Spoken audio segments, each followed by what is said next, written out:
As we talk about the mind, which by the way does not equate to the totality of one's psychological functioning, we see that the mind is broken up into different parts that appear to be running together, kind of like an operating system. When you look at your desktop, you just see a desktop at first, but really there's so many different things at play. RAM, colors, pixels, different icons, different functions. It's a very similar thing in terms of the mind. And the reason we know that is because of lesion studies, clinical disorders, normal variances in psychological functioning. Through our analysis from science, within the psychological sciences, we see how the mind can break down in terms of its various disorders. We call that pattern of study psychopathology. Pathology, we all know what that means. If we don't, that's kind of like the classification, the study of diseases, so to speak. In other words, the study of dysfunction. And psycho, in terms of etymology, that refers to mind. The study of dysfunction of the mind, psychopathology.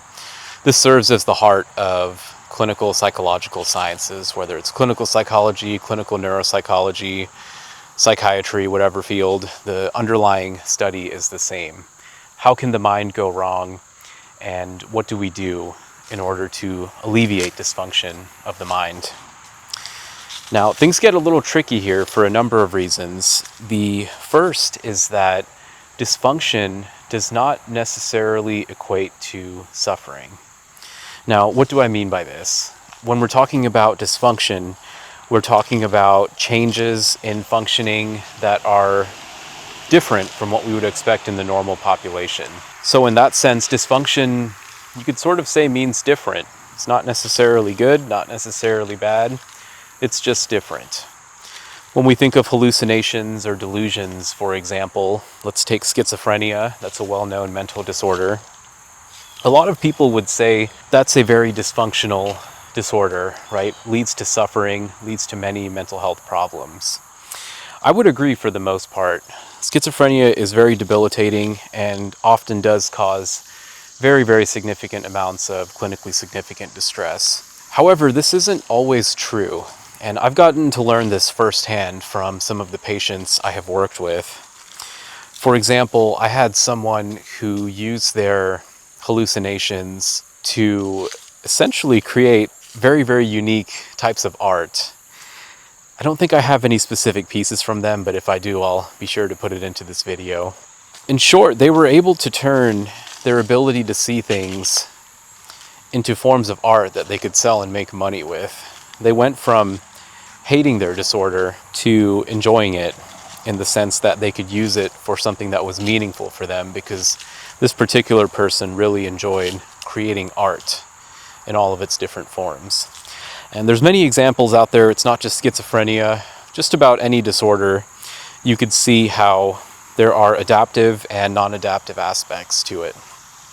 This is important because even though we often talk about clinical disorders within psychopathology, there is also a range of variance within the normally developing population. Now, what I mean by this is you can have variances in functioning that are not necessarily clinical disorders, but nevertheless are variances in functioning. For example, if we talk about personality, maybe on the extreme end, someone might have a narcissistic personality disorder.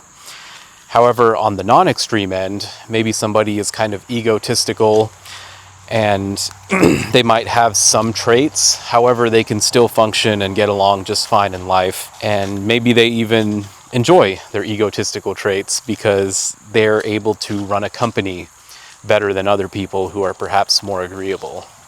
So this is important because we need to take a deeper look into how we understand our psychological functions, especially as we talk about awakening and psychopathology. Dysfunction does not equate to suffering. Dysfunction equates to variances from what we would expect in the typical population. And I'll be going through many clinical disorders and case examples later on. It's far beyond the scope of this video, but you will see many cases out there where someone with epilepsy, for example, that's more of a neurological disorder, but it certainly has many, many psychological functions involved. They are able to experience certain altered states of consciousness. They are able to access contents of experience through psychopathology that most people cannot.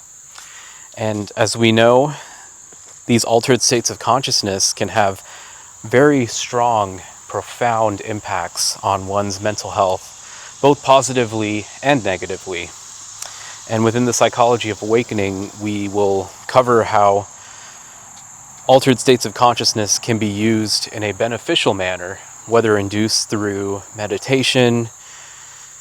There are psychedelic-assisted psychotherapies out there, although that body of research is still very much in its infancy and is certainly not something I could wholeheartedly recommend right now.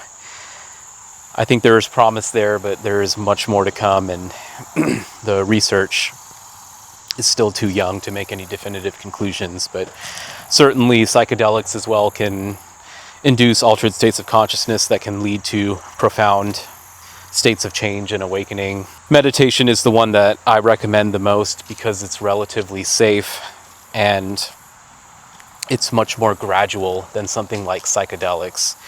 Meditation is something you can control, and you can also step out of meditation whenever you need to. Not necessarily the case with psychedelics or other methods.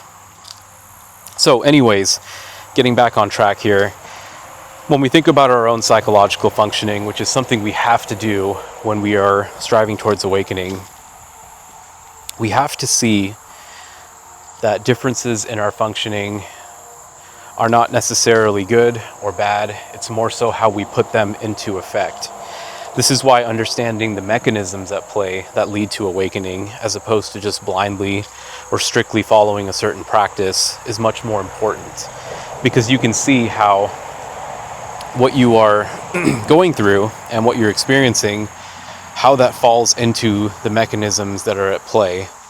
If you're just going through a strict practice and you don't have capacities for a certain type of practice, you might be going through something for years, never making a step towards awakening or psychological freedom, and that can be very frustrating and difficult.